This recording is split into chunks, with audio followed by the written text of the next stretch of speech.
Dr. Cave, your Stanford and Harvard trained anesthesiologist and integrative medicine specialist, here live especially for Mother's Day to talk about a patient that I had a Mother's Day not too many years ago who was having surgery on this special day, only their wife was no longer with them. And I want to share with you a story that at first was heartbreaking, but ended up being one of the most inspiring patients I ever gave anesthesia to and helped through their surgery.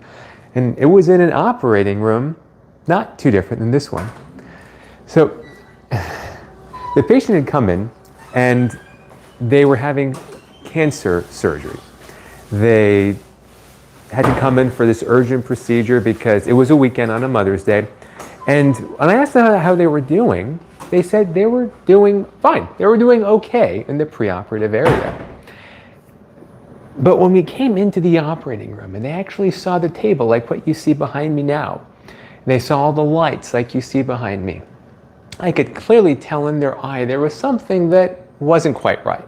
And I'm sure you've seen this when we say we're fine or we're doing okay. It doesn't always mean that's how we feel inside. Michelle is asking if it was elective surgery. It wasn't elective because it was a weekend. It was more urgent. It wasn't until we moved on to the actual operating room table and I said, sir, I think, are you sure you're okay? Is there anything I can help you with? Anything I can answer? Any lingering questions? Because as you know, I don't want patients going under anesthesia with any fears, uncertainties, or doubts. You know what the patient told me? He told me, grown man, said, I just have really bad PTSD. And I asked, why do you have PTSD? Of course, you need to be compassionate, and it's hard when people are rushing around you in the operating room like a factory, moving people along. But I asked, as respectfully as I could, given the rush, if he was comfortable sharing what happened, and he told me he was having flashbacks. Well, it turns out that his wife had died due to cancer. And here he was today on Mother's Day having cancer surgery himself. His wife had died from uterine cancer. He was here for obviously a different type of cancer. But I felt really bad, right? I'm like, oh my gosh, what do I say? I was just a couple years out of residency. I didn't know how to handle this really deep drop.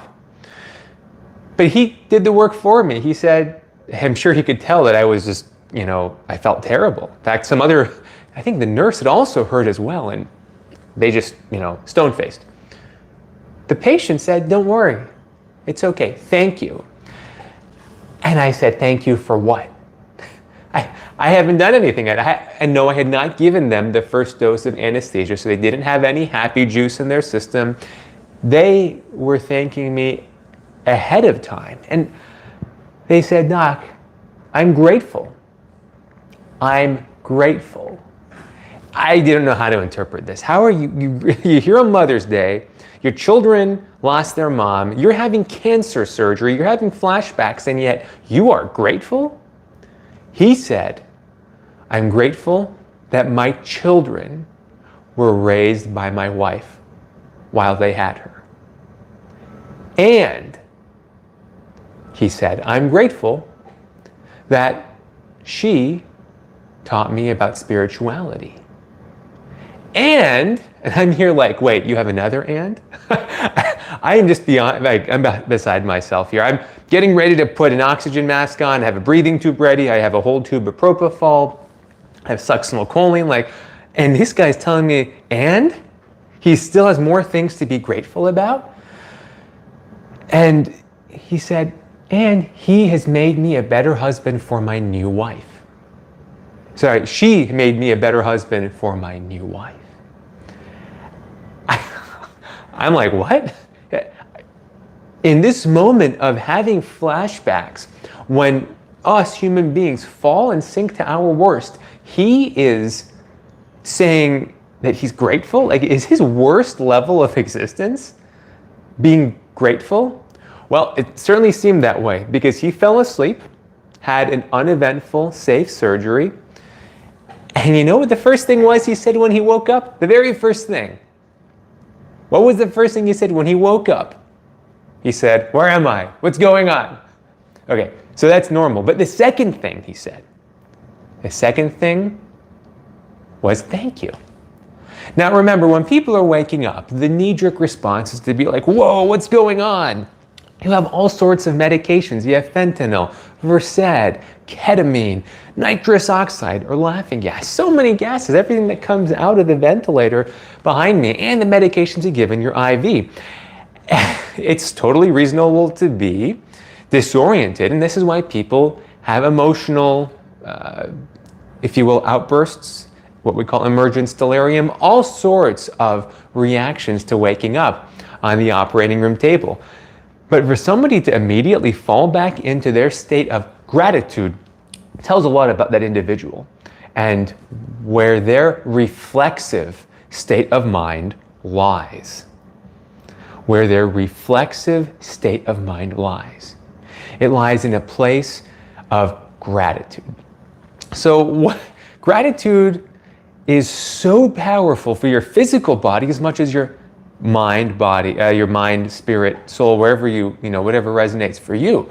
But I know so many people here, I live in the San Francisco Bay Area, and I'll be honest, many people get triggered by some of these concepts, saying, oh, well, what about people that don't have a mother? What about Eleanor? Thank you so much for that. Thank you. I appreciate that very much. But I was saying how so many people say, well, Dr. Kaveh, what about people that don't have mothers? What about people who had abusive mothers? What about people who had to suffer neglect, emotional abuse, etc. from their mothers? And I don't mean to say that in a disparaging way, because these are very valid concerns. And yeah, my heart goes out to people that have suffered like that as well.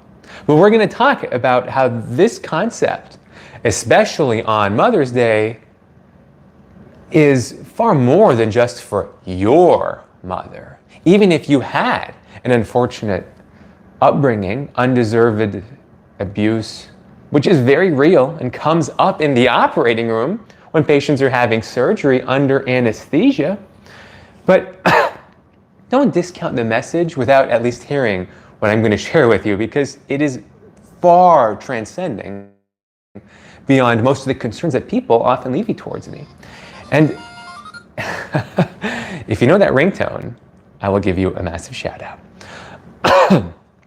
So what does gratitude do to your body? We'll first talk about that, because gratitude has significant impacts on your cardiovascular health, your immune system, and of course your mental health, which affects all of the above.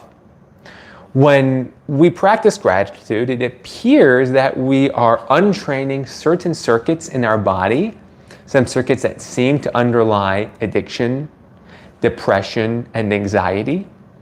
Because, as you know, depression and anxiety are of inward focus. Gratitude, at least in some senses, is an expression of thankfulness for something external to you that was given to you. Whether it was gratitude for your mother sharing or, helping you be here, gratitude for any number of things, not just basics like food and water, but also emotions. When people thank us, they smile at us. It's just people giving it to us. Not many places in life do we have an opportunity to say thank you for things that are as simple and straightforward and just free to us. This certainly affects, and thank you, Heidi, for that super thanks. I appreciate that. This certainly affects our mental health, because it takes us out of the inward focused perseveration and rumination and gives us an external perspective. And, Olin says 98 watching, 28 likes. Olin, what do you mean by that? I hope you appreciate, Olin, that I'm coming here after a long day in the operating room because I'm grateful for my mother more than anyone else in this world right now for helping me reach where I've been. And we're going to celebrate this weekend, a whole Mother's Weekend for her, but also because gratitude transcends, like I said. Whether you have a mother, you don't, you did, no matter what they did. But we first have to appreciate how gratitude has such a deep impact on us. And thank you. Who is that? Ms. Hernandez, thank you for that super thanks. Thank you. Michelle says, if everyone could show gratitude, life would be better. I totally agree. And I'm Devil Woman says that they lost their mom to ALS in 2016. Well, we'll talk about what else we can learn from people like I Am Devil Woman, and thank you for your vulnerability in sharing that. Eleanor says that their mother has wings. I don't know how that works, but I'm very curious, very curious. Gratitude is often practiced in ways that are not helpful or not as helpful as gratitude could be. Why is this? Well, in short, because gratitude should be employed the same way that anxiety takes over our body. When we have an anxiety attack or a panic attack, you know what happens. Your pupils dilate, your palms get sweaty, your heart races, your whole body goes under the effects of anxiety. Yet when we are practicing gratitude in like a gratitude journal, you're looking at the journal, you're writing something in it. Why do we stop there? When my patient was here in the operating room, you know what I did? What I like to do with most patients? I want to engage the same sensory systems that anxiety hijacks in our body, but I want us to mindfully use them for something positive. Catherine, thank you so much for explaining that, by the way, about how wings refers to heaven. I'm sorry. I didn't mean it in a disparaging way when I was asking what it means that someone had wings. Thank you for explaining that. I really appreciate it. And my apologies. I hope nobody was offended. I genuinely did not know what it meant. So thank you for explaining. When we're trying to have gratitude, even on an operating room table, we need to engage all of our senses. I ask patients to put their hands over their chest. If they want to put it over their heart, over the apical impulse of the left ventricle, which is kind of under your left nipple, to feel your heart, but at the very least to feel your breathing as your thoracic cavity, whatever, as your chest wall is moving. When we engage all of our senses, we're able to counteract the constant effects that anxiety, depression, even flashbacks and PTSD, distraction, we can counter those effects, but we need to engage all those systems that are hijacked by those mental health states, right? So when you're putting your hands on your chest and you're breathing mindfully, you are feeling the warmth of your skin. You are feeling the chest rise as you're breathing. You are feeling the cold air coming through your nose and the warm air coming out as you're exhaling. You are feeling the texture of maybe your hospital gown if you're on an operating room table. Under all of those millions of little cells in your skin that can detect all of those small variations in the fabric. You can be present in the moment and hear your heart on the monitor as it's beating.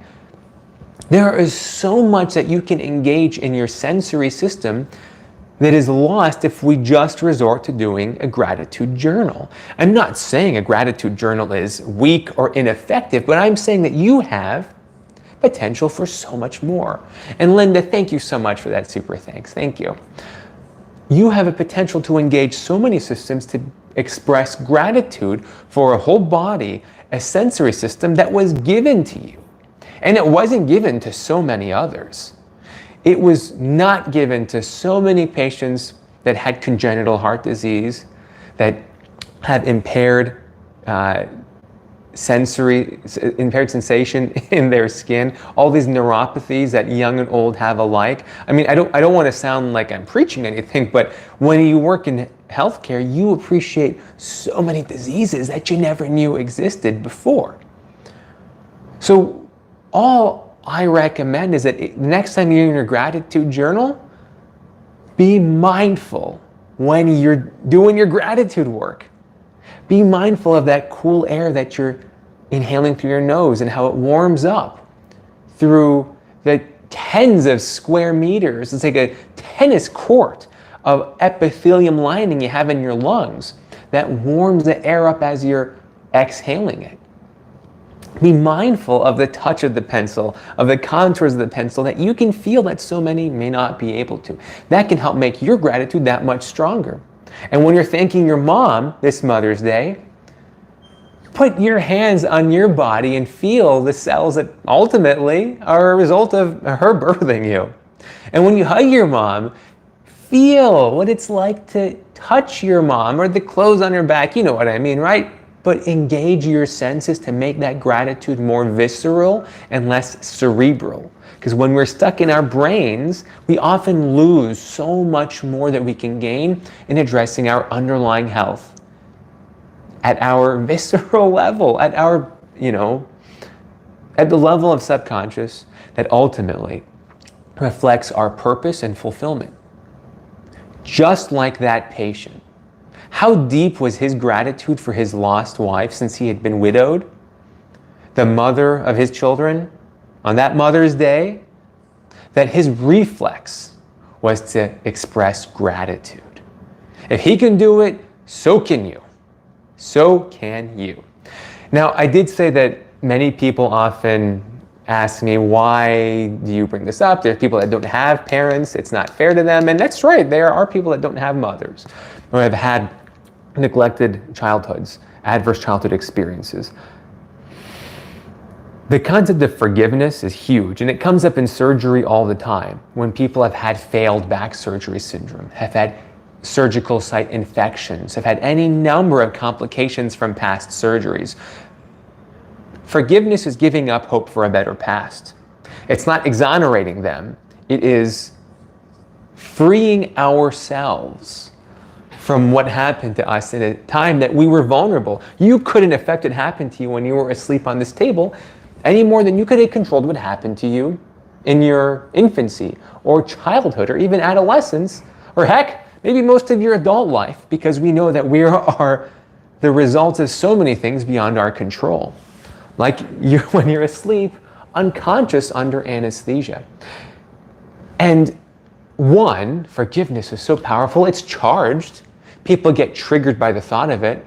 I'm not saying it's right to get triggered, but I acknowledge that it's something that can happen. Absolutely, and we need to respectfully and compassionately try to unpack what is going on there. Susan, good to see you too. But there are also aunts, mothers of your friends, so many others out there that you still can celebrate the motherhood of. Linda says that medical PTSD is hard. And Linda, you are absolutely correct. And I'm not implying at all that forgiveness is easy or that it's maybe possible at first. But I do believe that when patients can forgive horrible things that have happened to them, when they do not have power over what happened to them, over events and injustices that were caused by a multitude of factors beyond our control, that there is liberation in embracing that. And it shows when we're under anesthesia in surgery. It shows when we put the monitors on you and we see your heart rate variability and your heart rate and your blood pressure and your skin temperature and how you wake up from anesthesia, how much pain you're in. I'm not gaslighting people that wake up in pain, but I'm recognizing that when we can be liberated from the horrible injustices that others have caused, we win in the end. You win by embracing that. Hazel Blair, good to see you as well. Thank you for the kind comments. I hope that you all, if you have a mother, please go and give them a big hug and engage all your senses. Just like how anxiety robs you of your presence in the moment, you try to take over your senses, even if it's for a couple of seconds, when you are expressing gratitude, like for your mom this weekend. I wish everyone a great weekend. I'm going to go see my mom in just a little bit here, so I hope you learn something new and are able to express that gratitude for so many in your lives this weekend and all weekdays and weekends. Thank you. Trey for that super thanks. It's very kind of you. Thank you, everyone. Remember that you have more power over your health than you've ever been told. And I hope that if you learn something, you share with others what you learned to help empower others to advocate for themselves in this unfortunately broken healthcare system that we all function in, but that you can help overcome by taking responsibility and empowering yourself to advocate for yourselves and your loved ones. Until next time. Oh, I missed the end button again. How embarrassing. There we go.